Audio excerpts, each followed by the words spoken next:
Il n'en demeure pas moins pour Aurobindo que cette réalisation-là, cette réalisation dite donc spirituelle, ne touche pas à la nature.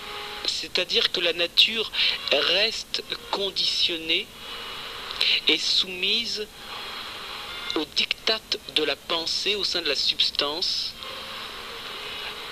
Quand tu parles de nature, je t'interromps, tu parles de la nature humaine, tu parles quand tu parles de substance, tu parles de nos corps, Oui. Le corps mental, le corps émotionnel, le corps de désir, le corps physique. Tout ça, c'est pour toi ce que tu appelles la nature, c'est pas les arbres seulement, c'est... Oui, c'est précis, là on parle là de l'humain, hein, on parle de l'humain là. Tu parles de la nature humaine. Tu fais bien de m'amener à préciser, c'est exact. Eh bien, cette nature humaine dans l'éveil spirituel n'est pas pleinement et en profondeur irradiée par la puissance de la conscience ou du créateur originel. C'est-à-dire que dans l'éveil spirituel, il n'y a pas eu d'accomplissement et de libération de la substance humaine, voire même de mutation possible au sein de la substance humaine. Alors que l'éveil spirituel est un passage du mode de penser l'être au fait d'être. Mais ce fait d'être laisse encore la pensée penser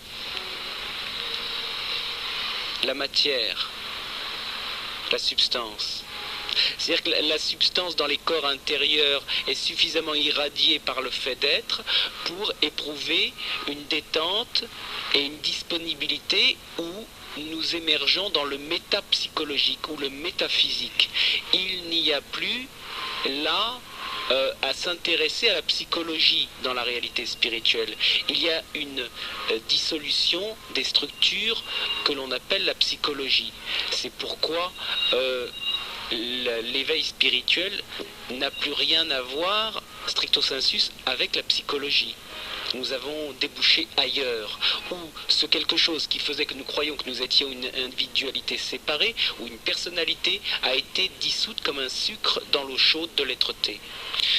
Maintenant, est-ce qu'il est possible,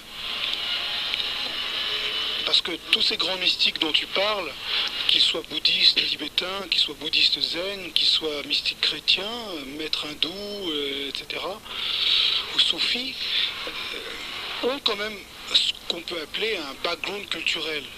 Oui. Collectif, mais aussi personnel. Oui. Individuel en tout cas. Oui. Et dans quelle mesure peut-on parler d'un après l'éveil spirituel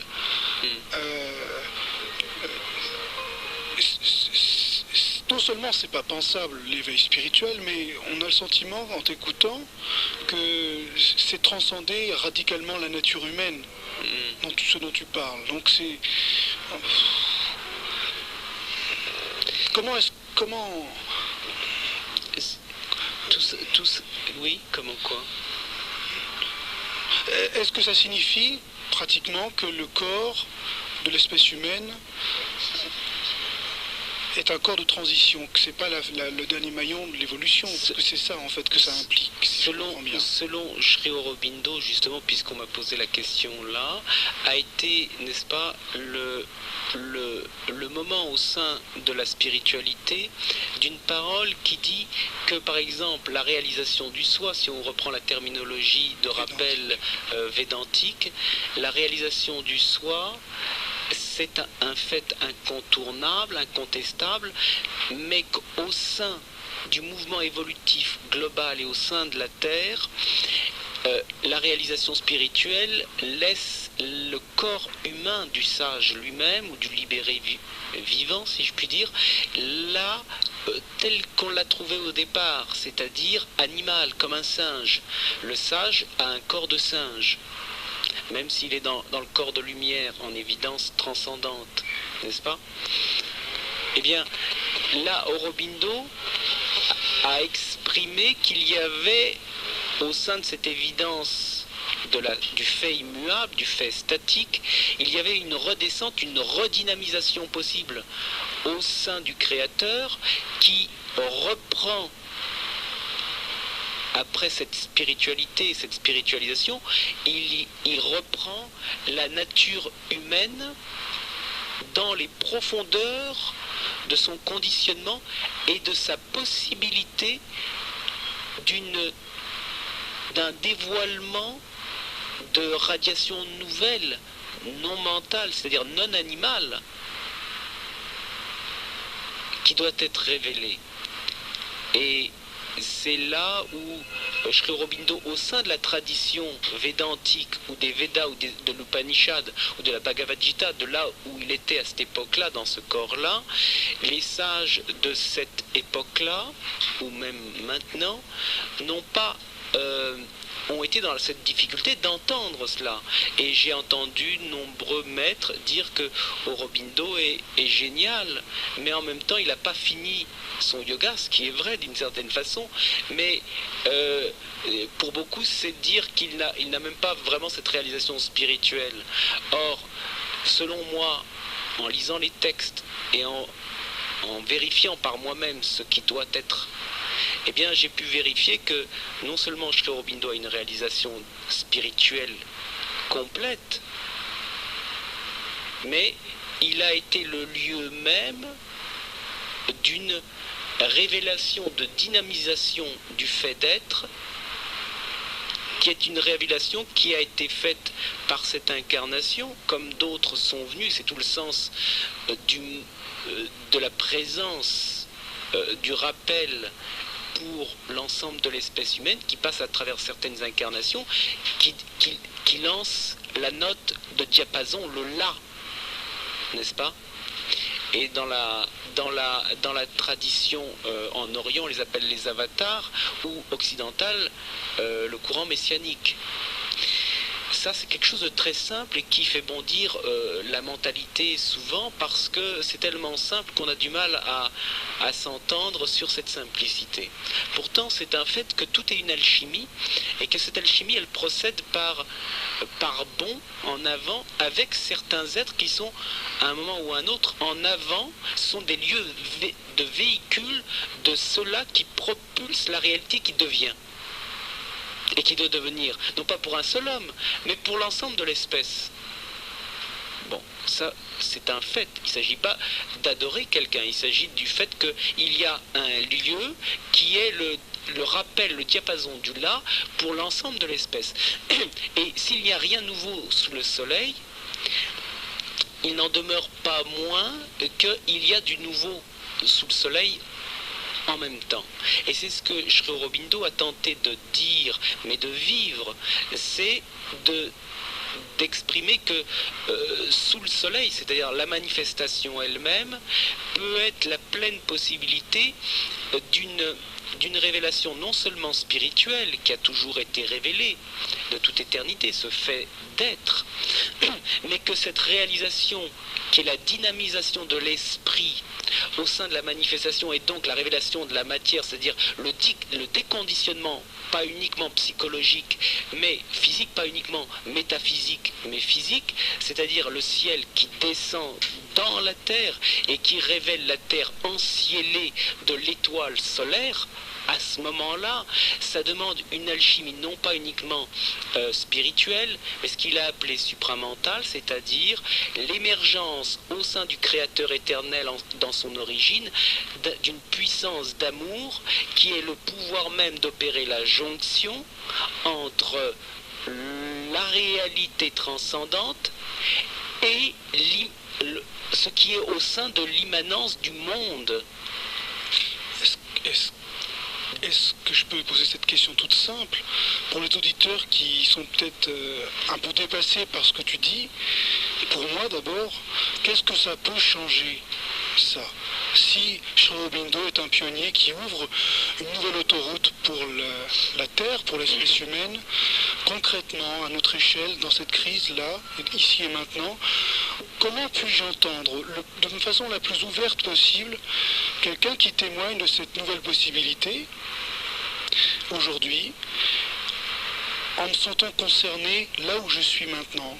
Comment est-ce que tu pourrais me donner à raisonner en quoi je peux me sentir vraiment concerné par ce que tu dis là, qui paraît tellement au-delà?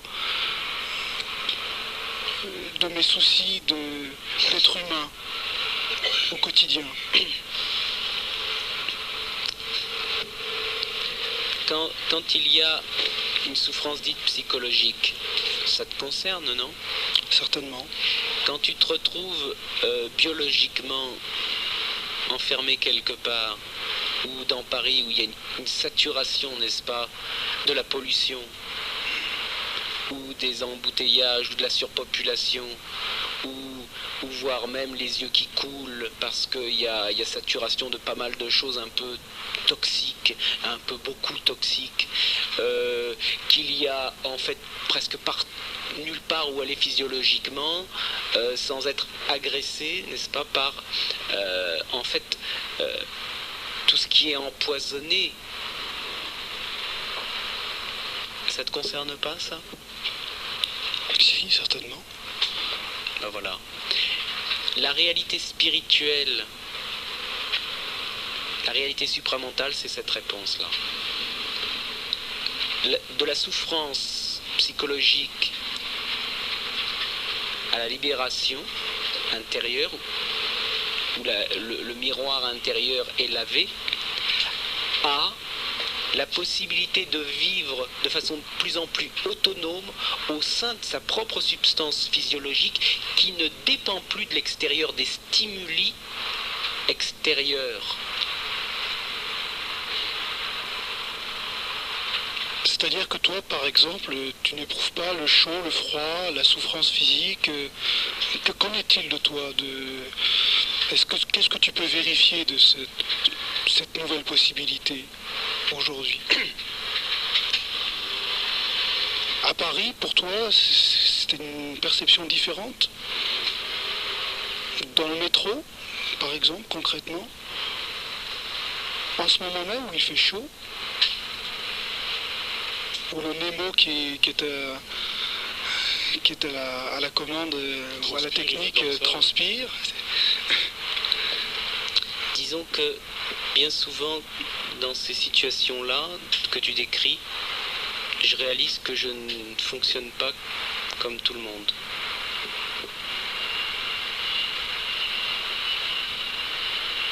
Qu'il n'y a aucun bruit qui me gêne. Que le chaud et le froid, ma foi, ça ne me gêne pas. Que le bruit dans la rue, que la saturation des voitures, ça ne me gêne pas. Bien sûr, tout à fait. Qu'en fait, je réalise de plus en plus, c'est quasiment chaque jour, et beaucoup d'amis sont étonnés quand je le vis, et même toi tu peux à ta façon en témoigner, il n'y a quasiment rien qui me gêne. C'est vrai que depuis 5 ans, j'ai constaté qu'il y avait une équanimité corporelle de plus en plus grande. Voilà. Ça va de plus en plus, avec une disparition même du stimuli au sein de la nature de tout désir sexuel, ce qui me semble extrêmement important. La sexualité, ce n'est pas naturel pour moi, c'est encore lié au conditionnement. C'est-à-dire effectivement, je suis en train d'exprimer un fait que l'être humain au XXe siècle, où la science essaye de comprendre et de connaître l'être humain, de savoir ce qu'est l'être humain, je dis qu'elle veut le contrôler. C'est le mental qui veut contrôler l'être humain et en faire un clone. Parce que le mental est approprié pour mécaniser et oblitérer la